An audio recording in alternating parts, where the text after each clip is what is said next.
with the technology now, kasi ayun nga, because of the Steam sale, I downloaded yung Medieval 2 Total War. Tapos parang nakakatawa na siyang laruin kasi parang, graphics. Well, yung graphics naman, is okay.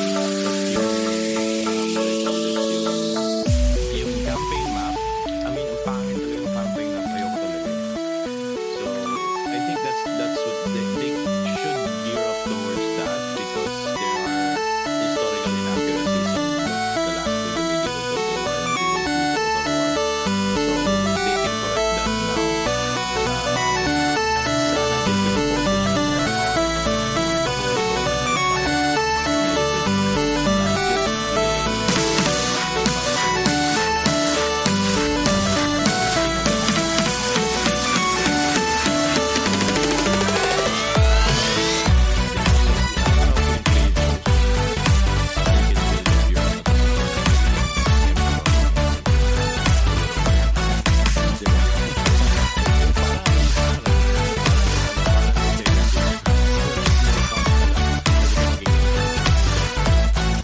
Sana they can focus more on diba? So, yun. Ano episode na ba, pare? Episode 29, right? If I'm 30. not mistaken. 30 na! Wow! 30th episode, mga kaibigan. Let's celebrate. Diba? So, yun. Welcome to our episode. Pasensya na, medyo madaldal ngayon. Kasi Steam sale eh. Alam ko lahat kayo naglalaro ngayon. Walang may pakialam. Hindi naman summer sa atin, tag-ulan na. Kasi hindi talaga maganda yung Steam sale sa atin. Kasi summer sale nila. Kasi sa atin umuulan na. Pero... diba? Pero our weekends should be filled by that because hindi ka naman makalabas eh. Diba? So, just stay at home, play at home. You don't want to go out kasi pag yung mga ano natin, mga listeners natin na pwede nang uminom or pwede nang mag-gimmick and everything. It's hassle to actually go out tapos it's raining. Kahit may kotse ka, ang pangit talaga mag-drive niyan. Diba? Traffic. Baha. Diba? Baha, diba? Pakarawash ka. Tapos ulan. Diba? So, hassle. So, stay at home. Diba? Let's just play our game. So, nandyan yung Steam just to sa mga iba dyan na puro work lang and everything. So, this is the time that you wanna catch up on kung ano yung mga hindi nyo pa nalaro because everything is on sale right now. Medyo nagwawala nga yung mga developers ngayon kasi yun yung issue dahil parang you'll get a free game if your team wins on the Steam sale. You just have to check out Steam. Siguro alam nyo na. If your team wins, you get like kung ano yung nasa wish list mo, siya yung number one. I only have one thing on my wish list. The only reason why I put it on my wish list is I want to keep reminding myself that you have to play this game sooner or later, which is Elder Scrolls Online. Kasi nga it's free to play pero it's just buy first then tas you can just play you can just pay for the expansions and all that. So andun pa ako sa edge na parang bibiling ko maglalaro ba ako nito o hindi. Right now I think it's less than 500 pesos. So napakaliit ng budget. Kaya lang problema nga kasi sa Steam, di ba? Ang liit nga nung presyo tas ang dami. So aabot ka rin ng 1,000 eh. Parang, gusto ko rin to. Diba? Ikaw, bumili ka ba ngayon? Summer sale? Ano to? Knights of Pen and Paper 2. Ayan, tayo. Casual, ano yan Ano ba yung clicker? Hindi, o RPG? Parang ang tawag ito? Parang making fun of D&D. Yung pen and paper na D&D. Okay. So parang parody game siya. Pero ano namang system niya? Roguelike, yung mga ganun. Ano ba sinusunod? Hindi ko pa masyado na Okay. So anyway, right now, mula si Vibs. Vibs, namimiss ka na namin. As usual, mga kaibigan ng ating si Vibs ay kumakayod. At nasa Dubai siya ngayon. Yan. Bali pag uwi niya, rarampa ulit yan dito sa Puro Laro. Ang pag-uusapan natin ngayon is more of the issues that's surrounding the gaming industry. I know some of you are focused on the local gaming industry. So, siguro let's brush on that. Kasi ngayon, kwento ko nga kay John before we went live is, right now, there are gamers. Alam na natin yung, if the streamer is maganda, not exactly babae, pero yung maganda yung content niya and everything, you'd easily see like 1,000 viewers and all that. Pero right now, it's nice to see that the smaller streamers are not only playing the same games that these yung parang mga famous streamers are playing, which is we already know what it is, parang Mobile Legends, tapos Dota or PUBG or one of those famous games na everybody is playing, particularly here sa Pilipinas. Kasi syempre, yung mga League of Legends, yung mga ganyan, yan yung mga nilalaro ng mga barkada, lalo na sa internet shop.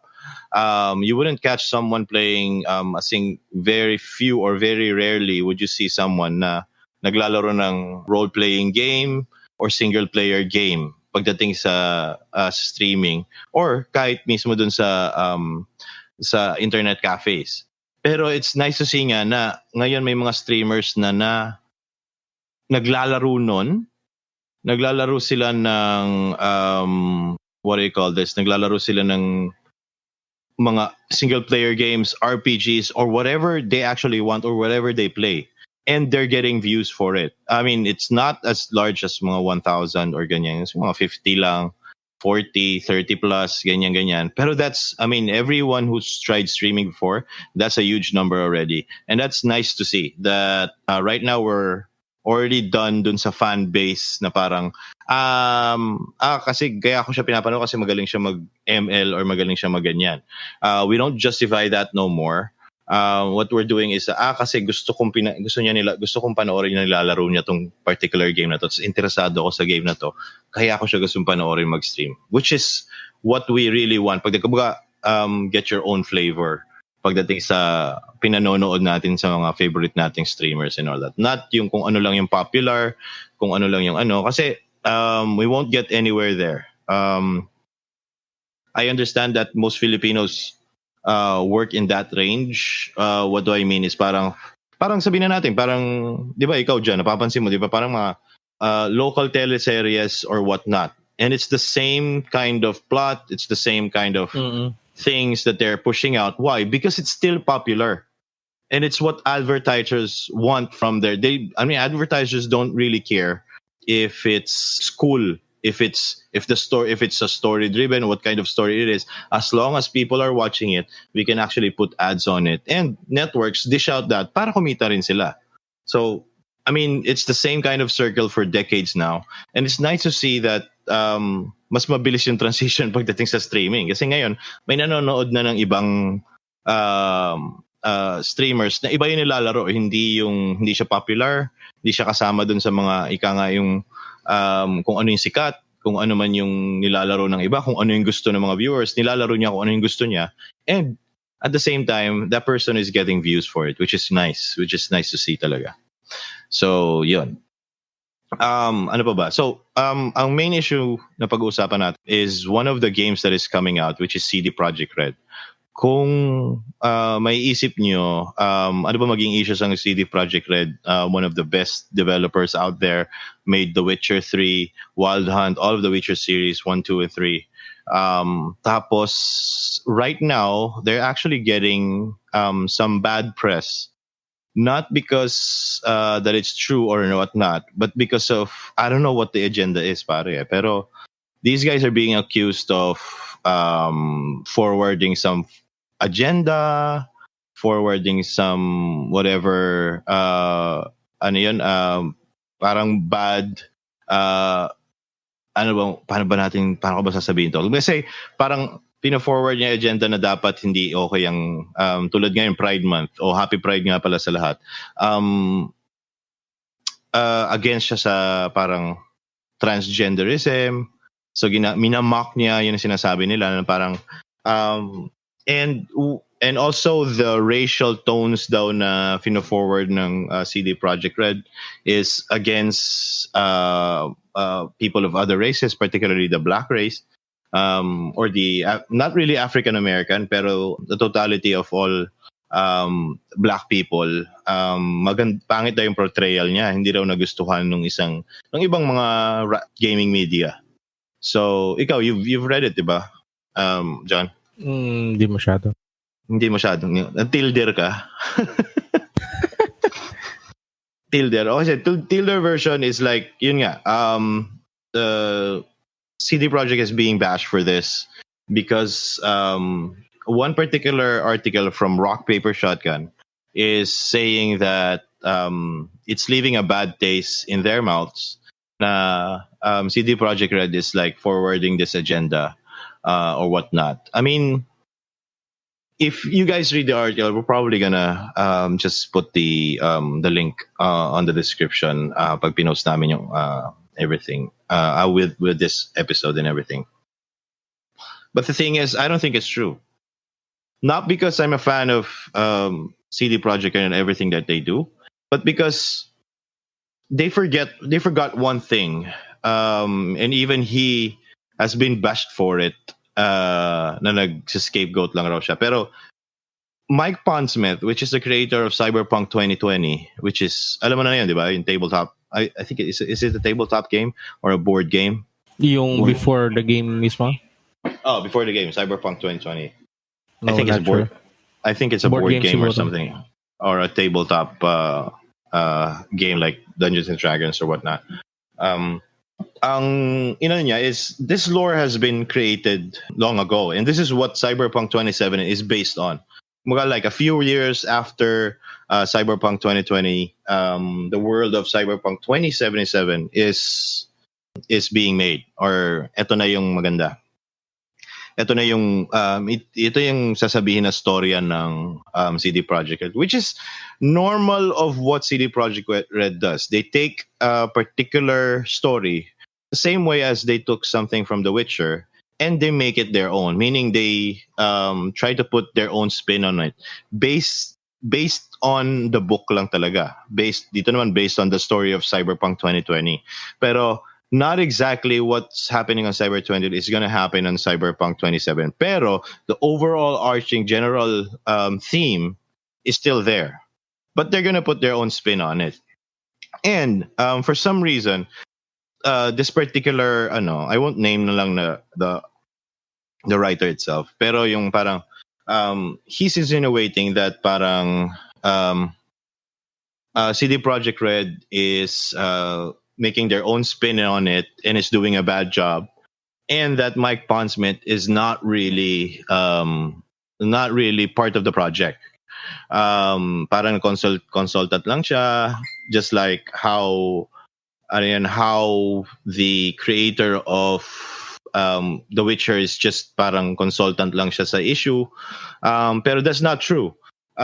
Because right after those article and right after all the reactions were made, Mike Pondsmith himself nagsalita siya sa Reddit.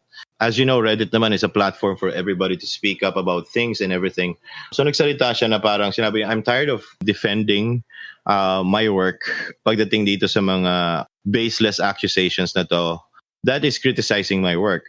What he's saying is like, if I wasn't really part of the Cyberpunk 2077 development, and I wasn't, kumbaga pag hindi talaga siya nagtatrabaho, maraming ako matatapos. I mean, I would have finished a lot of things. But as it is now, sabi niya, kung titingnan mo ngayon, wala na akong buhay.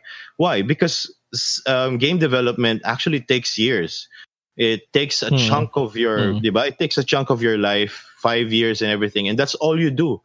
You're closed out sa mundo kung ano nangyayari, and very few gamers actually realize this. Pero every game that we play is actually 5 years into the past. It was created. So hindi siya ito yung usapan at the times. Wag mong asahan na parang kung ano yung game na yun was just created like a few months ago, tapos yun yung lingo ng mundo. Hindi. Mostly, na sila retro na sila kasi matagal na nilang ginawa may mga games yan, almost 10 years in development, di ba? Katulad yung Final Fantasy 15, ang tagal nun ang tagal nang ginawa yan na-release siya I think 2015 or 2016 and everything, bago nakarinig ulit ng word kung talagang kung patay na ba yung development or whatnot. Pero they've been developing it for 10 years. Because it changed hands, it changed stories, it changed the gameplay and everything. That happens within the development cycle. Pero what is consistent is the story. What's the considered is the lore of the game and everything. That is based. Pero yung how the game plays, they have to try it out pa. Sinusubukan muna nila kung ano ba yung maganda, ito ba yung gusto nating direction, gusto ba nating maging first-person shooter, gusto ba nating maging third-person shooter, gusto ba nating biglang maging MMO o biglang single player na lang. So may mga ganon klaseng changes from announcement. Kaya minsan the announcement or the teaser for a game is so katulad ng, what do you call this, katulad ng ano ba to? Lagi natin tinitira, Death Stranding, di ba? So talagang yun lang talaga yung gustong ipakita ni ang pangalan niya ulit? Oh my god. Hideo Kojima.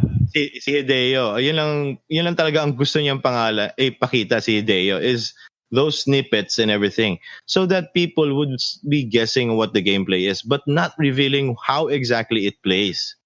Kasi pwede mong sabihin niya na single player ano lang yan, open world ganyan. Are you sure it's open world or baka naman linear yan, di ba? So, pero based on what you're seeing, you're just showing, ito yung kaya mong gawin sa game. Ito pa lang yung kaya mong gawin. Pero how the game plays, we've yet to show you what it is. You have to wait until it's launch or trailer launch or a few weeks before the announcement or months before the announcement. Siyempre, may pre-order season pa yan and everything. So, yun yung ganun ng development. Konti yung napapakita mo sa tao and everything. And most of the time, they don't have an idea on how it plays.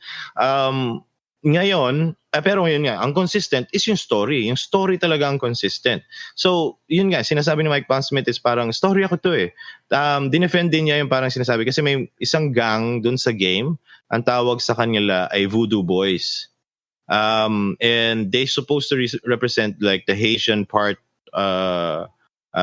Haitian culture, the what do you call this, the Caribbean culture ng mga voodoo, yung mga African na lumaki sa islands pagdating sa Caribbean area.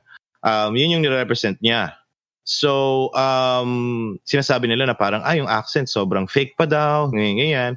Kasi ang sinasabi naman Mike Pondsmith, parang may nagsabi pa nga sa akin, kuwang-kuha ko raw yung accent. And some of the Caribbean people that he knew, who are like Haitian and everything, were happy that they were represented in the game. So nakakatawang. I mean, sino ba? Kahit Pilipino siguro kahit sabihin mo lang ng American accent yung isang tao, pero pag sinabi mo, she's half Filipino or he's half Filipino, ang Pilipino dyan, clamor kagad, di ba? Parang, Pinoy pride. Di ba? Pinoy pride kagad. Parang, may Pilipino sa game. Filipino, siya, American siya. Wala tayong pakialam, pero kahit Filipino-American, wala man lang ka-culture ng Filipino except yung itsura. Filipino siya para sa atin, di ba? So it's the same thing. To be represented in a game is a big thing. Pero for some reason, this writer, who is neither a person of another race or anything other than white, is trying to school Mike Pondsmith, which is, by the way, I don't know if I mentioned this, is actually black. Mike Pondsmith is black. So, sino pa ang may karapatan na magsalita ng story tungkol sa ganitong klase mga races, kundi siya. So, it's now a racial talk and everything. And yung editor pa nga ng Rock, Paper, Shotgun defended his own writer na after Mike Pondsmith actually said something, and he said na parang, yeah, sure, kasi negro ako, so, or black person ako, so, okay na akong magsalita tungkol sa racial stereotypes na to, and hindi to racist. So, kinwestiyon pa nga, minak pa nga niya si Mike Pondsmith, and I was saying like, but the white race has actually, I mean, I don't want this to be a racial talk or anything like that, pero reality speaking, any person who is white has lost the ability to actually speak about any other races or be the authority to actually say anything about any race because they are white. Why? Alam naman natin kung anong white race, di ba? They've always controlled speech on this particular pattern. And right now, two white dudes who are writers of Rock, Paper, Shotgun are telling the creator himself, who is also black, na hindi tama yung ginagawa niya. Na racist siya in terms. So parang hindi ka wala, parang in my opinion, parang siyang non-issue eh. Non-issue talaga siya eh. Ginagawa ng issue ng ibang mga articles, ng ibang mga media, gaming media dyan. Yung Cyberpunk, why? Because it's getting so much hype and people are already pre-ordering the game. Without even knowing, without even playing a demo and everything, you'd rarely see that from any other developer, particularly someone sporting an RPG. I'm sure you wouldn't see that ganyang klaseng hype. Kasi ngayon, pre-orders pa lang, it's one of the top sellers na in Steam. One of the top 10 or even top 5 seller in Steam. So, di ba, doon pala makikita, wala pa yung game hindi pa nga nila ina-announce kung kailan eh. Hindi nila masabi kung kailan nila i-release. Pero ang dami ng pre-orders. Saan ka makakita ng isang gaming developer na ganyan, kumikita na kagad sila, hindi pa alam kung kailan nila i-release yung game. 'Di ba? Makikita mo ba yan sa EA or sa Activision? Bira mo yata makikita yung ganong klaseng game. I mean, you wouldn't see that in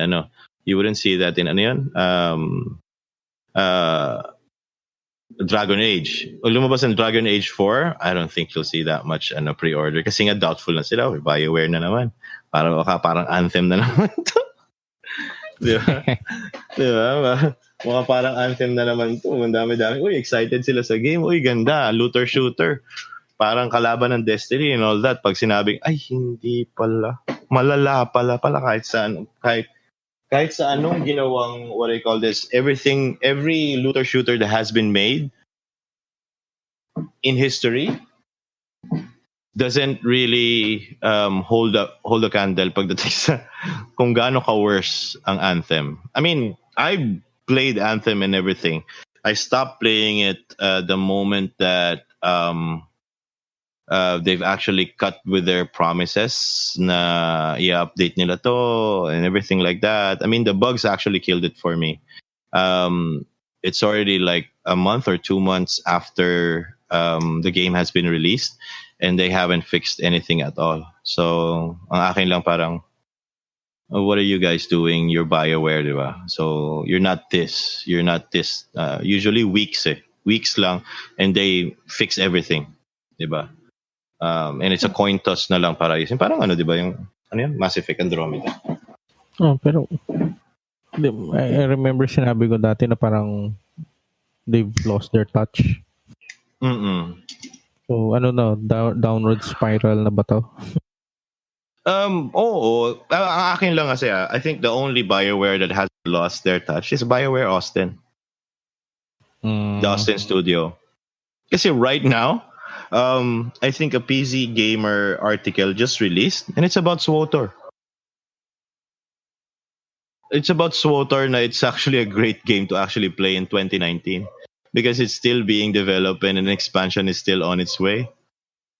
So makakita ng MMO na doesn't really make that much money compared to how how EA expects games to actually make money for them, diba? It can still be beaten by 15-year-old WoW. Diba? Granddaddy. Oo, diba? At tatalo pa rin siya ng WoW. Samantalang Star Wars na yun, and MMO pa. Doon ko na lang matatawa talaga. I mean, what's going on? What's happening? Diba? So, pagdating sa mga developers and everything, CD Projekt Red is one of the most trusted developers out there compared to what studios from the publishers like EA or Activision can dish out. I mean, Activision is Blizzard, diba? So they just lost their touch. Bethesda is on the rocks right now. Unless they actually hasten yung development ng Elder Scrolls 6, you wouldn't see a good news coming from Bethesda anywhere soon. Except with the Doom series, in Doom Eternal. Kasi nga, Doom Eternal, actually, the Doom series is nothing but, what do you call this? Nothing but the ultimate stress reliever game. So parang siyang Rage. Rage is the same thing. Pero these are developed under id Software. Kilala naman natin ang id, di ba? Hindi. Wala pa akong alam sa computer, may id Software. Marunong. Diba? Pagdating sa ingenuity, pagdating sa shooting games, sila talaga nag-invento ng first-person shooter sa Wolfenstein, di ba? Right now, they're actually one of the best games that would release test games yung for graphic purposes for PC, yung for overclocking and everything, they would always all of the time run Doom. Can it run Doom perfectly? Do you have like 120 frames per second? Do you have more than that? If you can push 200 frames per second on Doom, tapos with walang stuttering and everything like that, then you've created a good machine for PC. And also, Shadow of the Tomb Raider is now a good testing game. So, in my opinion, Witcher 3 is also a good testing game. So, one of the games that would come out developers like that is yung magagaling talaga na developers na gumawa sila ng game is yung magagaling talaga gumawa ng engine para sa games nila, how it perfectly runs on other systems, maganda siya i-test and everything. Wala siyang flaws. Kumbaga. So, yun nga, nakapagtaka lang kasi yung Cyberpunk 2077, nakakakuha na ng flack sa isang vague theory na hindi mo nga sigurado kasi hindi mo pa nakikita yung buong game yung ba talaga yung overarching story niya and they're basing it, all of this pare, or they're basing it on demos. Sinasabi nila lahat to because they've just seen the demo. That's it. Ganyan ka premature yung mga na to. Parang ginagawa na lang storya. I think there's one video on YouTube that came out that theorized everything. Who is profiting from bashing Cyberpunk 2077? Ang grabe yung overarching story kasi parang dinamay lahat. Lucasfilm, yung LucasArts, dinamay yung basta mga ibang developer and everything na magkakasabot sila kumbaga. I don't know if there's any truth to it, pero may disclaimer din naman sa video na they're not saying anything. They're just showing us who owns who, even Kotaku, who owns Polygon, who owns iisa lang pala yung mga media, yung mga parang mga head conglomerates nila. Mga parang dito yung parang JG Summit, tapos marami siyang own companies. Yung parang SM, di ba? Yung parang gano'n. Group of companies. Oo, group of companies na kala mo magkaaway si Polygon tsaka isang Polygon and Rock Paper Shotgun, magkaibang media outlet pagdating sa gaming and all that. Pero eventually, kasama pala sila sa isang umbrella ng mga media companies. May mga stakes sila sa kanya-kanyang kumpanya, yung parang gano'n. Wow. Sabi ko, pagdating sa board niyan, magsasalita lang isang board member, putol niya yung story, di ba? O kaya yung tirahin niya yung isang story, ganyan. Particularly sa mga ambition. Parang nga itong series, parang teleserye na, may mga conspiracy theory na nga So yun, nakakatawa lang. Pero ito, speaking of since we're on Pride Month right now, it's actually this is also included in the CD Projekt Red or Cyberpunk 2077 arching story na ganito. Parang ka-tie up pa siya. Kasi parang aside from, hindi naman totoo na parang yung parang nami-misrepresent yung mga trans people and everything. But actually, CD Projekt Red even said that because it's Cyberpunk 20, because it's Cyberpunk, and sobrang advanced na yung technology and everything, you could have a female body with a male voice. You could have a mixing parts. You can choose huge arms of a man, tapos on a slender body of a woman, yung ganon. So, diba? Parang sabi ko, ang ganda nga ng ginagawa nila kasi you choose your own. What do you want to look like? Who are you in Cyberpunk 2077? You don't just need to follow the default girl or boy, ganyan-ganyan. You can choose whatever you want there. Kung ano talaga ang gusto mong maging itsura, diba? And also yung kinonfirm din nila, meron din silang romance options for all types of whatever you want. You wanna get in with a male NPC. You wanna get in with a female NPC. Whether you're male or female, it's really up to you. Diba? Ang sabi nga lang nila is the only thing that you have to watch out is you as a character don't have any rules when it comes to relationship. Kasi it's gonna be you who'll be playing. So depende sa'yo kung ano gusto mo. Pero the NPCs that you um uh meet with have their own parang caged preference kung gusto nilang male or female. So ikaw na lang bahala kung para mag-figure out sa kanila. So it's basically life, di ba? You have to ask people if they want to get in with you, di ba? Di porkit bida ka, pogi ka, di ba? Di ba? So, yun nga yung maganda dito sa Cyberpunk to. Sabi ko nga, masyadong revolutionary. Sabi ko, isip ko, are they gonna pull it off or are we really expecting something else? Pero with regards to the issue, I think it's BS. I think it's BS. Even Anita Sarkeesian nga, I mean, you're aware of who Anita Sarkeesian is, right? No. Okay. Well, Anita Sarkeesian is part of the nung nagkaroon ng Gamergate before about feminism against women and everything like that. So she actually is coming out as the face of Gamergate or whatever of that issue, and she's like the champion of the social justice warrior system and everything like that. But the reason why I support feminism, I am a feminist myself, even though I'm a man, pero I fight for women's rights and everything like that. But I hate this woman. I really hate her. The only reason I hate her is not because of how she fights for feminism, but because of how she profits from it. She's milking the entire industry because she's saying the right words for you to follow her. She has already gone against the ridiculous games, insinuating that even a game like Hitman, do you think Hitman has an agenda against women? Wala. Ano lang yun, diba? Agent 47 has an agenda? Or assassin lang siya? Kasi, diba? Kasi the game daw, kasi there's like, I'm not really sure if it's Hitman Absolution or what game was featured there. Pero there was a scene there where you're trying to assassinate someone who actually works.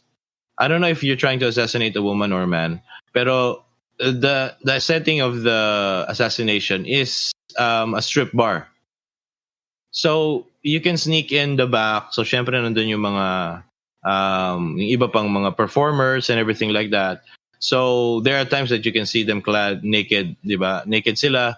You can see them in skimpy clothes and everything like that. Pero ang naging issue niya is like you can kill all these women and you can drag them all. You have the freedom to do whatever you want with them sa katawan nila pagpatay na. So ang ini-insinuate niya is parang dahil binigay itong freedom sa players na to, yung developers of the game and Hitman, the game itself is actually against feminism. So I was like saying, sabi ko, Hitman does not have an agenda, and the developers are thinking that because they're playing Agent 47, they wouldn't go in the game to actually harass women at the back for one specific mission. You can do that, di ba? Pero the game actually penalizes you. Kasi if you kill innocents in the game, di ba? You are penalized, di ba? If you are rewarded for some purpose, then that's the time that bakit mo kailangan akong i-reward? Di ba? Parang bakit kailangan akong magkaroon ng points para sa pagpatay ng innocent people? Di ba? And the moment that you actually alert someone in the game, babawasan yung points mo, di ba? Kasi you're supposed to, di ba, just do the objective and as silently and as perfectly as possible as how Agent 47 was written, na parang talagang perfect assassin siya. Na someone will be assassinated whether he's detected or not. 'Di ba? Mamamatay talaga yung tao na and there's no one anything can do about it, 'di ba? So, ganun yung overarching story niya. And the more points na you're undetected, that you execute particular things perfectly, then the more points that you'll get. Pero if it was the reverse, na parang, pwede ka mag-killing spree dyan, pwede ka mag-rambo-rambo dyan and everything, that you still get the points, then it's not gonna be a good game. Di ba? It won't be called a stealth game anymore. It's gonna be called a sandbox. Di ba? True. Diba? Kasi a sandbox, you can do anything like you can. Just like Just Cause. Sa tingin mo ba, kumita talaga ng todo-todo ang overwhelming record breaker on Just Cause? You can do anything you want there. Diba? You can put rocket launchers on cows or whatever like that. So, I mean, the same, not actually the same, pero almost the same as how, parang tong ano yan, Grand Theft Auto on steroids, yung Just Cause. 'Di ba? Kasi sa Grand Theft Auto, yes, you can do whatever you want. You can steal, you can kill, you can ganyan-ganyan, pero when you're caught, the police will be onto you. 'Di ba? So, it depends on your skills on how good you are if you can evade that particular nung pag hinuhuli ka na ng mga police. 'Di ba? So, nasa sa'yo na yung tatakasan mo. Pero the game doesn't reward you for anything. It's actually penalizing you from finishing your mission kung hinahabol ka ng police eh. Kasi mapupunta ka na magtatakas ka, mag-high-speed chase kayo, magtatago ka and everything, tapos you have to go back to your mission. Takes you longer than usual if you just follow the simple rules of stealth, the simple rules of ganyan. So, doon nakakatawa tong mga points na to na mga... I mean, I'm not really against social justice warriors or SJWs, but the thing is, there's sometimes their theories are so far... or they're left. So they're so far left. It was like, saan niyo nakuha yung idea na yan? Wala na siyang sense. Di ba? So parang, conspiracy, lang. Oo, conspiracy na. Kumbaga parang, it's also how yung some senators in the United States are trying to blame video games for violence. Kaya nagkakaroon ng school shootings. Di ba? Kaya nagkakaroon ng school shootings is because they were influenced by video games. Really? We are millions, we are billions of gamers. How many of us actually has shot a gun? Diba? Let's talk about percentage, diba? How many? I bet it's the same number of percentage pagdating sa mga kriminal sa buong mundo, diba? Like sa Pilipinas, bakit kalahati ba ng mga Pilipino kriminal? Hindi naman eh. Diba? It's a very small percentage. Diba? Kasi otherwise, dapat kalahati din kung kalahati ng populasyon criminal, kalahati ng populasyon police din. Hindi na natin makontrol diba? Diba? Yeah. So parang good versus evil. So it's ridiculous to think that way. And I assure you to all the listeners out there, I'm not saying that CD Projekt Red is the epitome of moral high standards. I'm sure there's some questionable things that they happen to actually push through when developing the game. But I assure you that when you do that and when you notice that, and if it's really justifiable that they did that, CD Projekt Red will be the first one to actually take it down. They wouldn't wait for like anong tawag dito, yung mga petition, di ba? Anong tawag, change.org. They wouldn't wait for a change.org. They just need one official proof. Kahit sa Reddit lang, one person na magsabi na parang, have you looked at this kasi ganito siya. They'd instantly put it on a patch and change it. Ganyan kasi sila eh.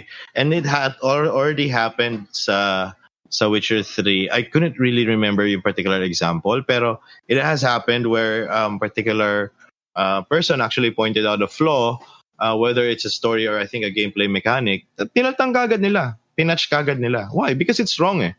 Diba? Parang, I mean, gamers are also part of the development team. Diba? Kaya nga naglalabas sila ng beta, diba? Parang, sabihin nyo sa amin kung ano yung mali, ano yung hindi nyo nagagawa. Kasi dapat ganito siya maglaro. Kung hindi nyo nagagawa yan, sabihin nyo sa amin. Diba? Kung hindi nyo nagagawa ito, sabihin nyo sa amin. So, it's just, diba? Bihira gumagawa no? Kasi iba naman yung, open beta, laro lang tayo. Tapos sasabihin lang nila, ang pangit ng game. Open beta nga eh. Diba? Parang, this is talagang pangit yan. Kaya nga nila in open beta kasi otherwise, nirelease na nila. kung bilib na bilib sila sa sarili nila, di ba? Di ba? Oh. Di mo Apex Legends, di ba? Bilib na bilib sila sa sarili nila. Ang meron lang sila, closed beta yata and alpha, di ba? And these are select few people. They didn't even open it to the public. Nobody knows about it. Nobody knows the word Apex Legends or whatnot. I think only a few weeks after it's launched, that's the time that they actually invited some streamers katulad nila Shroud, sila Ninja and everything. Could you guys try our game because we're gonna release in a few days? Diba? Yeah, they've been playing it before. And what these streamers actually did, sila Shroud, and these are very good first-person shooter streamers or players, kasi si Shroud is a pro player before. What they did was like, they used it to actually practice ahead of everyone else. So that's why when the game released, they played it on their Steam, on their streams. They're better than everyone else. Pero little did the people know that they've been practicing for weeks before it actually launched. Pero yun nga, ayan, katulad yan. I mean, ano naman yan, exemption naman yung Apex Legends kasi bigla na lang lumabas out of nowhere. Di ba parang, meron ng game na ganito. Really? Ano ba yan? Battle Royale? Sige, subukan nga natin. Sabi, ganda. Di ba? Pero ngayon, it already fell. I think it already fell in the live service hole. Ika nga. Ang Apex Legends. Kasi it has spiraled down when it comes to viewership and player base and everything like that. Not because the game sucks for some reason, but live service hole yan eh. If you don't keep people excited with content, they'd eventually lose interest because nare-reach nila lang yung top levels eh. Diba? And parang sa looter shooter, diba? It's all about the loot. If you don't have good loot, if you already gave me the loot in the first 30 hours, I'd lose interest right away. Why? Kasi wala na eh. Ano pa bang kailangan ko i-achieve? Diba? Pero if you keep them interested, may bago tayong guns, may bago tayong ganito. Talaga, I want to use it. Diba? So that's diba? That's the excitement, diba? Have you heard? There's also an issue before na what do you call this? Fortnite is losing money. Talaga? Hindi ko alam yun. Yeah, they're losing money. They're actually down like 43% from what they earned last year. When you say losing money, bumaba lang ang profit or talaga negative na sila? Profit. Actually, yun yung initial news is like they're losing like 43% of what they actually earned from last year, which is bad. Because of course development cost goes up, diba? Once you get famous and everything, kasi nga yung content, you need to dish it out. Tas mas maraming servers kasi mas marami ng players. They're also losing the player base. I think by 30%. The viewership on Steam has they've been fighting for it, pero they've lost around siguro mga 40+% from what they usually have. They're not most of the time the number one streamers, and streamers are actually less playing them compared to the old games. And you know what's rising up and what's still strong out there, and is PUBG. PUBG is still there. PUBG? Yeah, it's surprising, PUBG is still fighting strong. I think silently. Buhay pa kami. Silently they've been fixing the issues that other players have been saying, and those players are coming back. And yun. So yeah, makita. First love never dies. Siguro. I mean, Shroud has returned to PUBG. Pero these guys are being paid naman by Bluehole themselves. So it's like a job for them. They're getting ads, they're getting freebies from the developer himself, just to kasi they're not just streamers, they're not just gamers, they're also influencers na rin, diba? So it's part of their career, So ano ba ba? Ano ba ba yung news natin? ayun, there's I haven't read it, pare, pero I've seen the snippets of what the article was all about. Pero Jason Schreier, um, the person who actually exposed how bad Anthem was in the development cycle, has now exposed a new game, which is Black Ops 4, and how bad they've been treating their third party testers, yung mga QA testers nila. QA testers who actually work on site, on the studio itself, just to test the game. Imagine as low as being treated na hindi ka pwedeng kumain sa buffet na sinerve, because these are for the development team. QA tester ka lang, so hindi ka pwedeng ganon ka petty, pare. Ganon ka petty in treatment. So, I mean, oh my God, Activision, what are you doing? I would understand if their reason is like, nagtitipid po kami kasi wala lang kami pera kaya kami nagtanggal ng mga empleyado. Di ba? Kung wala na silang pera, parang Pinoy na to, di ba? Kasi dito, di ba? I mean, there are pro teams here who are being treated worse. I mean, they're being housed in almost quarters area na rentals. Baho ng CR, yung walang tagalinis, walang ganyan. Pro players, meaning these guys are making money out of these people. But still they're treating them na parang Philippine Sports Commission. Diba? Parang Philippine Sports Commission. Nakita niyo na ba yung mga kwarto sa Rizal Stadium? Ano itsura ng wrestling team doon? Butas-butas na yung mga mat, yung mga ganyan, pero laban pa din. Tapos ang pinapanood lang ng mga Pilipino pag mga SEA Games basketball tsaka boxing. Kaya lang, minsan isip nila siguro, boxing na lang ako. Kaysa mag-track and field ako. Di ba? Gone are the days of Lydia De Vega, man. Sa mga millennials na, hindi nyo kilala si Lydia De Vega, the fastest woman in Asia. Di ba? She's all but forgotten now, di ba? I think Elma Muros is more famous than her sa mga bagong, di ba? Pero before, it was like textbook, Lydia De Vega, di ba? Di ba? Partida pa yun, nagkaanak yun, no? Tapos lumaban pa. Nanalo pa din. Asian Games, di ba? Asian Games, siya lang nakaka-gold. Pag track and field na, hindi kayo mananalo sa amin. Dapat dito kasi yung kinukuha natin talaga, di ba? Ang dami na nagsasabing Pilipino nun di ba? Dami mga kinukuha yung mga snatcher, bibilis dun sa mga 100-meter hurdles, di ba? Talon, kaya-kaya niya lahat ng obstacle yung mga snatcher. Tsaka, di ba yung mga ganyan, burst lang naman You don't need stamina for that, man. You don't need to be healthy. That's a burst. That's 100 meters. I bet you, di ba? Ang kailangan mo lang motivation, di ba? Dapat may pumipito. Diba? Magnanakaw. Tatakbo, mabilis yun, pare. Malapit na sa finish line. Ay, nako.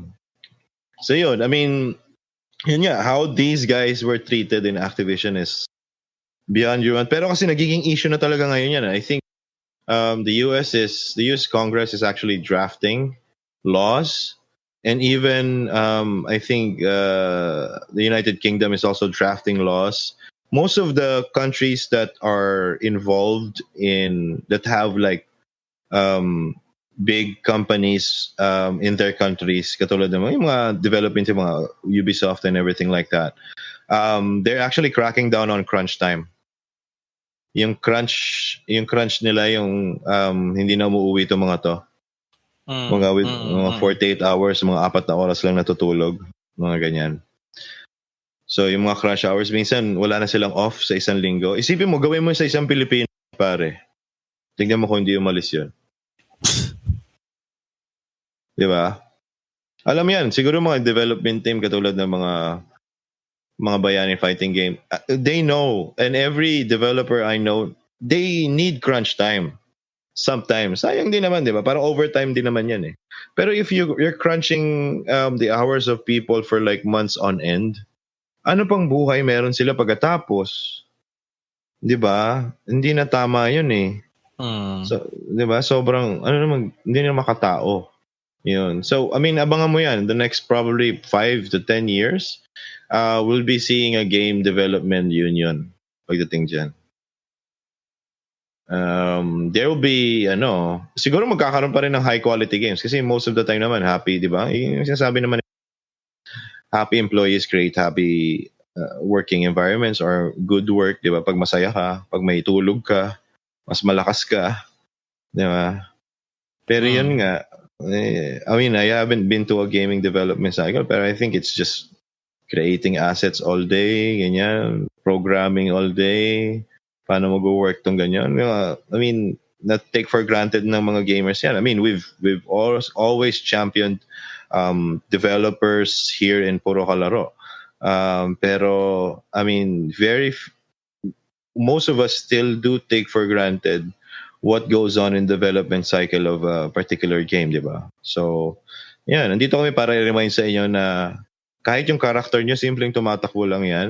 Maraming programmer at saka maraming developing team ang nagpunta niyan. Tumatakbo lang from across the room, yun lang. Grabe na, di ba? I mean, siguro magandang analogy niyan is if you have an idea of how animation works, di ba? How an anime is actually created, then you know how you have a small hint of an idea of how development works. Di ba? Kasi nga, ganyan din yun eh. Drawing ka ng tumatakbo lang na tao. Ilang tao pang bawat steps ginagawa mo, di ba? Yung mga dinodrawing mo, yung parang, ano yan? What do you call this? Parang yung stop motion, di ba? Parang makakuha ka ng isang stop motion movie. Oh my God. Tanungin mo kung ilang stills, di ba? Ilang millions of stills ang kailangan nila. Di ba? So, yun lang pa lang. Yun lang. I mean, let's take care. I mean, I hope there's a law that comes out that prevents these kinds of things, abuse of development people, particularly in gaming and everything. I mean, in all walks of life, sana walang abuse nangyayari. Kasi ang Pilipino, papunta pa lang tayo dyan eh. Paano pa pag tayo? Paano pa pag tayo na? Mahina yung mga batas natin pagdating dyan eh, di ba? Hindi wala tayong masyadong support sa mga union, wala tayong ang tingin natin sa mga union, parang nagrarally, parang perwisyo lang. Hindi kaya, well, di ba? Di ba, perwisyo lang raw sa traffic, bakit reklamo kayo ng reklamo? Yung mga ganyan, hindi nyo na-realize in the long term, what they're fighting for is what you will be taken for granted in the future. Di ba? Yung mga simpleng karapatan na pinaglalaban ng mga na nagrarally pag Mayo 1 is hindi mo na na-realize kasi syempre natamasa mo na eh yung kasarapan. Pero they were the reason why you have those freedoms in the office, why you only work 5 times a week. Diba? Before you there's no day off, there's no such thing as day off, but because of worker strikes and everything like that, you have those things. That's why you have holiday pay when a company would gladly not pay you that. Sayang yung pera, bakit kita dadagdagan? Same day lang naman. Ngayon kung holiday, wala kaming pake. Diba? Bakit usually times like this, bakit ka may leave? Ayan, bakit ka may leave? Bakit may vacation leave? Bakit ka may sick leave? Diba? Kasalanan mo yun, nagkasakit ka, hindi mo inalagaan sarili mo. Yan yung mga tunay na adhikain ng mga kumpanya kasi nga, it's all about making money. Diba? And if you're not at work, you're losing money. And they have to blame someone for it. Diba? That's why unions will create na parang, may sakit eh. Diba? All the company needs is proof that you actually got sick. So, did you go to the doctor or anything like that? Diba? So, yun. Ngayon nga kasi ang rason na is, if it's not worth going to the doctor for, then you should be working. Which is also need to be looked at. Kasi minsan, nilalagnat ka lang, kailangan pang pumunta ng ospital. Baka kulangin tayo ng ospital sa Pilipinas kung ganun, di ba? Nung may sipon ako kailangan ko magpa-check up. Kawawa naman yung mga doktor natin. Bibigyan ka pa ng reseta, sinisipon ka lang. Ay, tulog mo lang yan, di ba? Inom ka lang ni Yosef.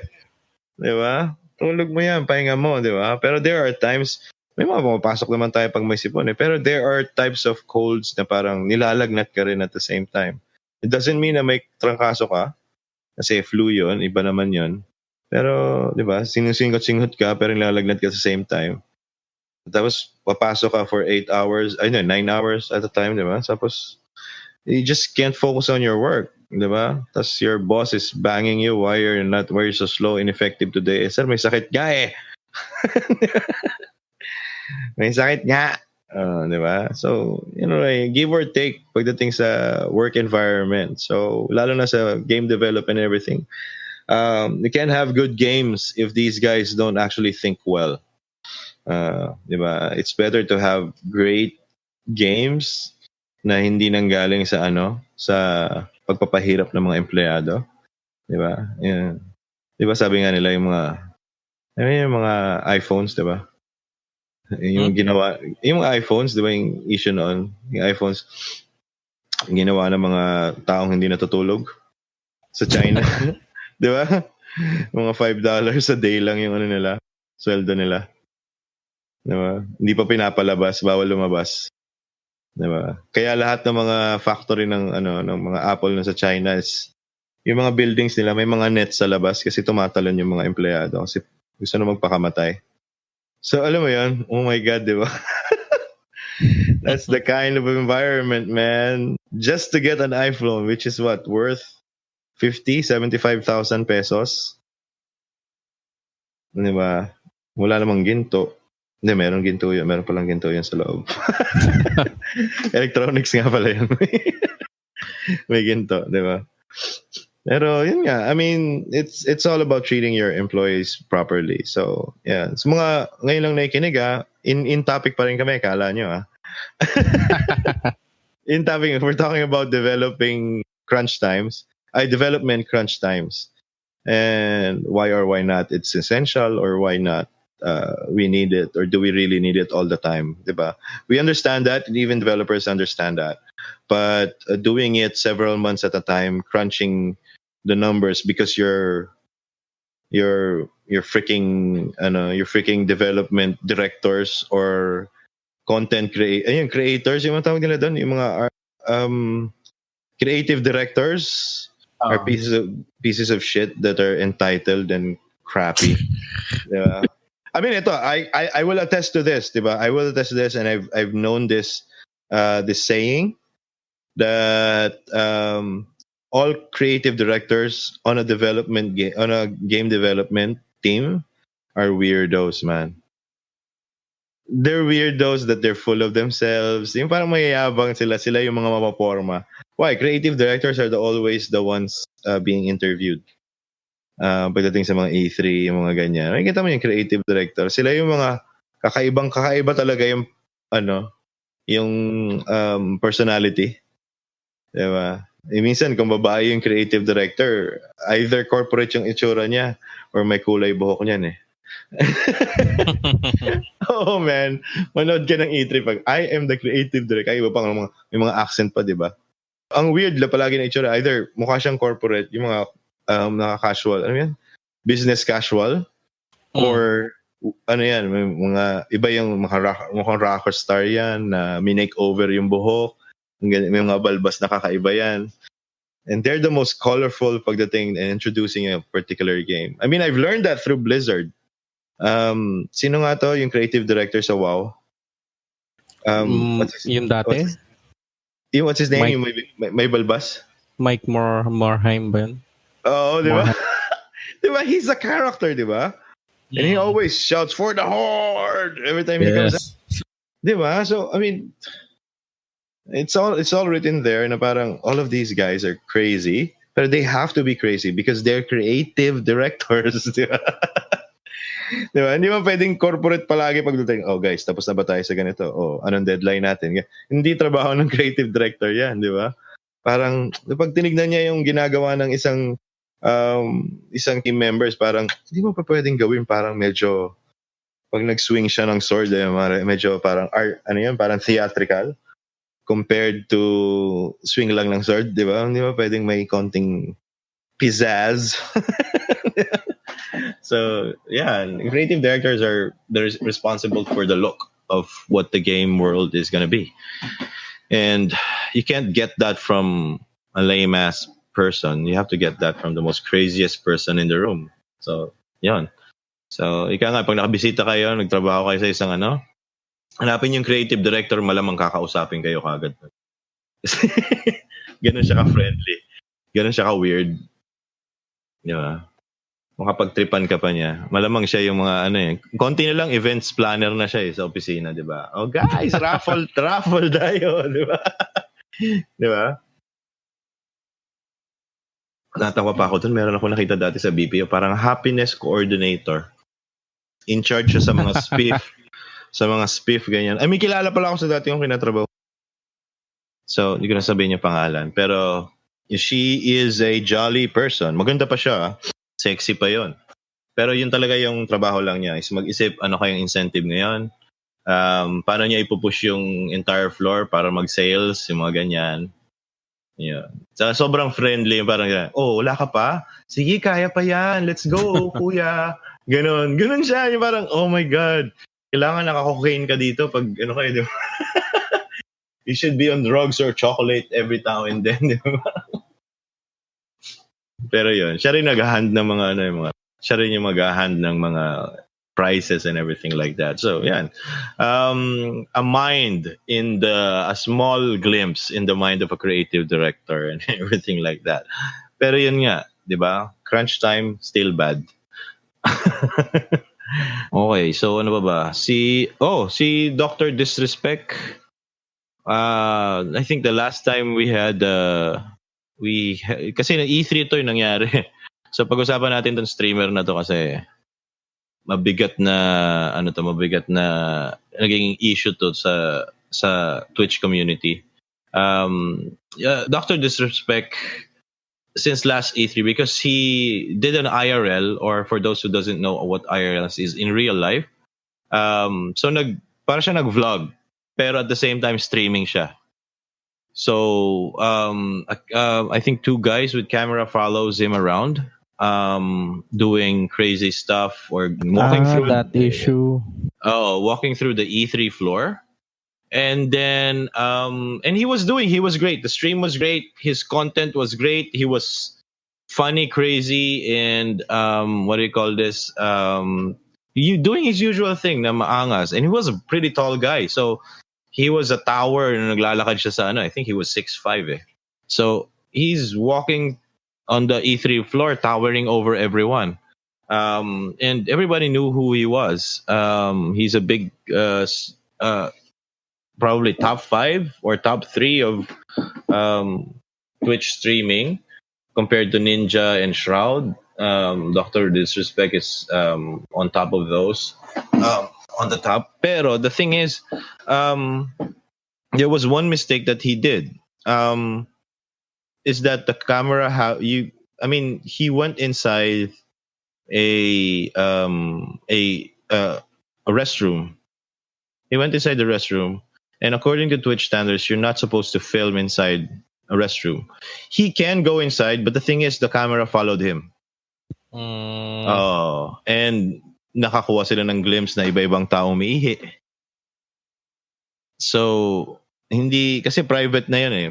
When it violates the privacy of other people, that's the time that magkakaroon ka ng issue sa Twitch. And he was banned.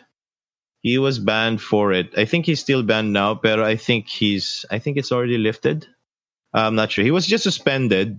Not really banned for life. Pero it violates the Twitch. Kasi mahirap i-ban ang katulad ni Dr. Disrespect.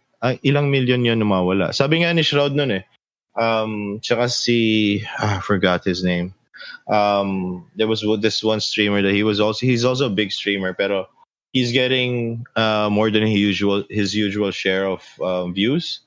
Siguro may regular siyang views, siguro mga 30,000 views yung mga ganyan, normal sa kanya, pero he's getting more than that. It was like, sabi niya, ang daming nanonood sa akin ngayon . Is it because Dr. Disrespect is banned from Twitch? That's probably it. Mga ganun na lang siya. Oh, so parang kumalat yung mga viewers siya. Pero imagine that these are viewers, these are people who actually make you money kasi these are subscribed viewers. 'Di ba? 30,000 times what? $5 a month?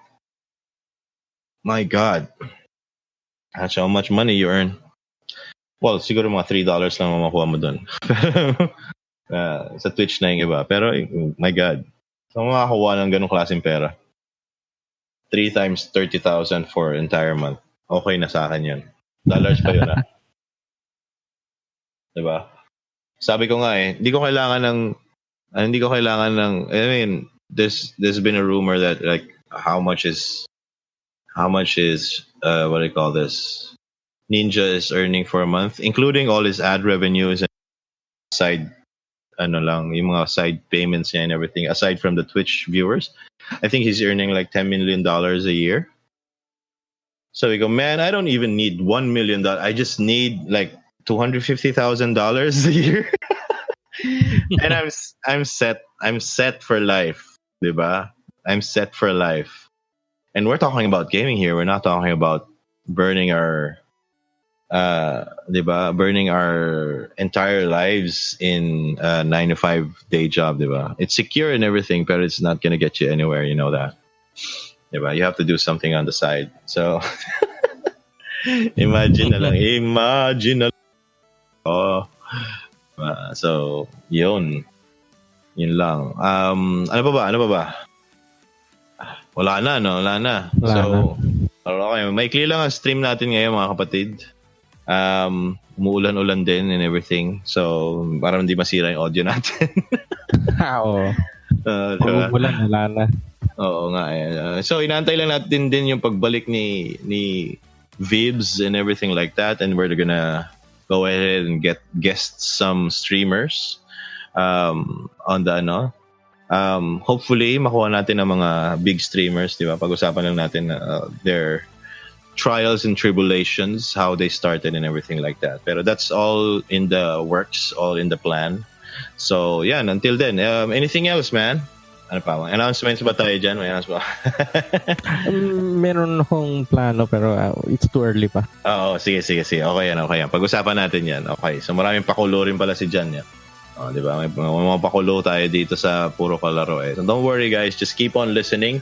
I don't know how you guys are listening to this, pero sabi ko nga, ito yung pinaka-okay na pakinggan habang nasa traffic kayo. Pakinggan nyo lang. Kasi kung isipin nyo, kung mag-uubos kayo ng data nyo sa YouTube tsaka sa Facebook, na bigla na lang magpa-pop up yung mga videos and everything, naubos ka agad yung mga yung mga data nyo and everything like that. Eto na lang, hindi tumatakbo yung baterya mo rin dito, nakapatay lang yung screen mo, tumatakbo lang yung Spotify, pakinggan nyo kami dito. Diba? Pakinggan nyo lang kami dito habang nasa biyahe. Yeah. So, lalo na kung may mga question kayo, gusto nyo mag-comment and everything like that, just let us know, send us a message, or when we post that our new episode is already out, just go ahead and comment there. Kailangan namin ng mga feedback nyo and everything like that. So, yun.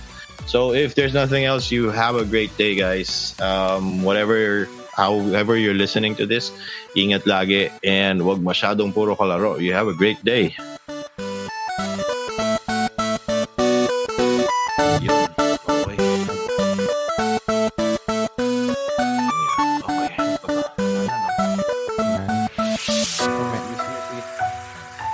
Ano ba pakulo mo? Teka, doon tayo sa host para na-record yun. Okay.